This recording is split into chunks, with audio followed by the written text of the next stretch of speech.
I ball. They try to get to me now.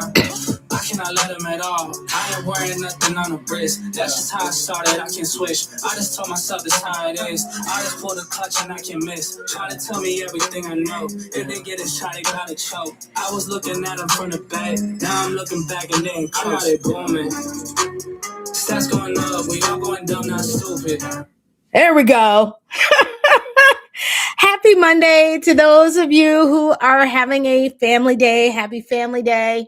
I am literally just doing this because I wanted to have fun and get back to live streaming, which I miss. And so this is a pretty quick story time. I've always seen people do it, and so I'm going to do one so that I can share it on LinkedIn. It'll be here and live on YouTube. And just a quick story for those of you who might not have seen the post last week. I'm a second time author now. And what I realized is that this time around, it was a lot more flowing than before. My name is Tosh Jeffries. I'm a 5-time founder, TEDx speaker, published author, and I've been working with startup founders across the globe for more than a decade now. Oh my gosh. It's scary to say that, but it's been true. And so the book that I've released, by the way, I'll do a little mention where you can pick up a signed copy a little later, but it's called Solve Problems, Make Money, Repeat. And in it, what I've done is outlined the tools and the tactics that I have used with my founders globally for more than a decade now. I love what I do. Absolutely. And now it's time to take it to the next level and help thousands of more founders across the globe. So if you're not in a major city, don't worry about it. If you don't have any previous founders in your location, don't worry about that either. On this channel and through the work that I'm doing, my goal is to reach those of you who are kind of like me. Now, mind you, I'm born and raised in Halifax, Nova Scotia, and they call it a city. But when you've lived in some of the biggest cities in the world, including San Francisco, New York, um, it's questionable. I love my city, though. I'm so glad that I'm here. And I have an upcoming event at Volta on February 26th, which is a Thursday. I'm doing a book signing there. So if you want to come and hear a bit more about the book, you can come if you happen to be in Nova Scotia. But let's talk about why I wrote the book, because that's probably why you're here and watching this video. So, like I said, I've been a founder myself 5 times now, and I have had the honor of working with founders from across the Middle East, Asia, Europe, and North America. And the reason why I really wanted to create the book is because through I'd have to say about 80% of the founders that I've ever met when I first meet them, and I ask them, what do you do? What are you creating? They will literally start to talk to me about what it is they do. And I wanted to give founders a different way of approaching this because honestly, for me, for VCs, for other mentors, we really don't care the what it is that you do. We want you to get back to the why. Why did you create this? What is the problem that you're solving? Hence why I start off my book with problems, solve problems.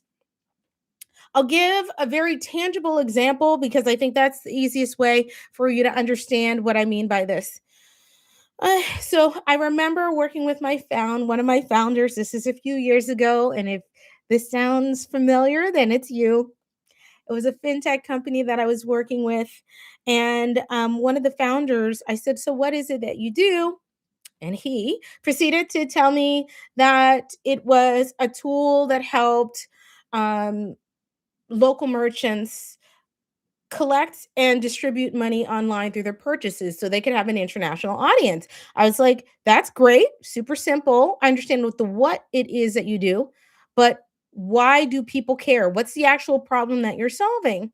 And then once we dug down into it, we realized that the biggest problem is if you're not in North America or in many places in Europe as well, you have a hard time making transactions because people might be uncertain with your currency. They don't know how to deal with your currency. And so you can do business locally on the ground, but there isn't this sense of international accessibility to what you're doing, which is why the fintech um, applications and companies across the continent of Africa right now are blowing up because there are too many of the local economies that have currency, but it won't apply to the rest of the world. And so I said, really, what's the problem that you're solving for?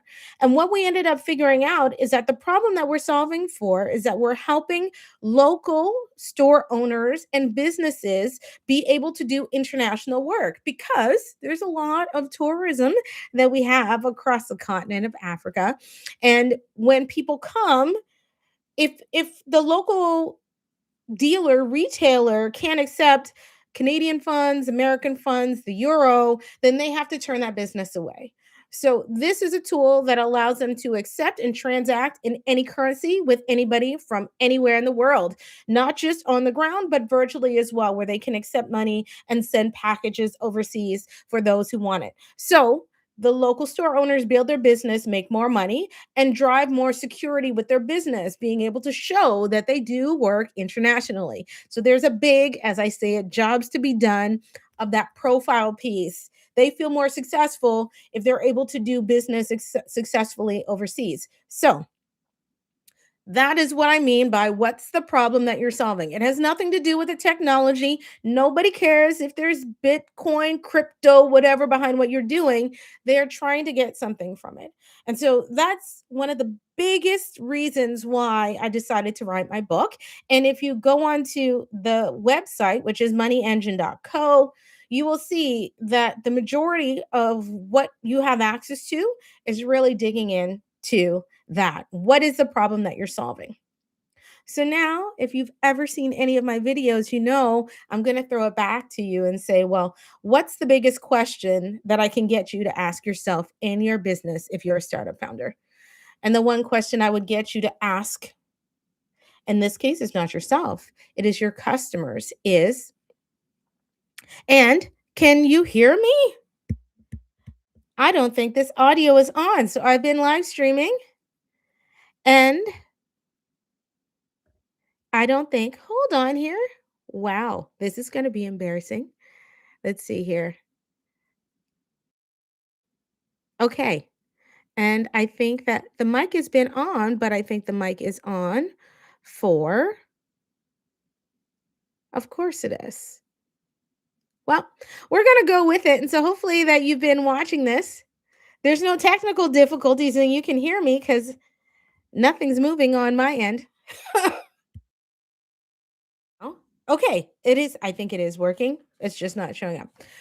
Like I was saying, the question I would get you to ask your customers is, why do you continue to use the solution?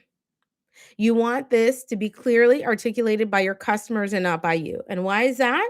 Because you are never going to say it as good as your customers will. And secondly, is if you understand it in your customers' terms, you can take that language and you can use it to find other customers very similar to them. So it's a great marketing tool. You might not have realized it, but it's like money in the bank. If you take the words from your existing customers and use that to find other customers. So that's the question of the day. Now, on to the book. You will see the link below. It is very simple. It's moneyengine.co/book, where you can pre-order a copy and get access to a signed copy. Now, there are limited versions or limited copies right now. After I sell out, that's it. You'll have to go onto the website and order your book. So, on that note, thank you so much for tuning in. I've seen some people have stopped through, even with the glitches. So I'll have to edit those out somehow. But thank you so much for tuning in. This is Tash Jeffries, Money Engine, and the book again is called Solve Problems, Make Money, and Repeat. And I will be here every day this week. I will work fixing these glitches on my end to make sure that the audio sounds good. And I'll see you soon.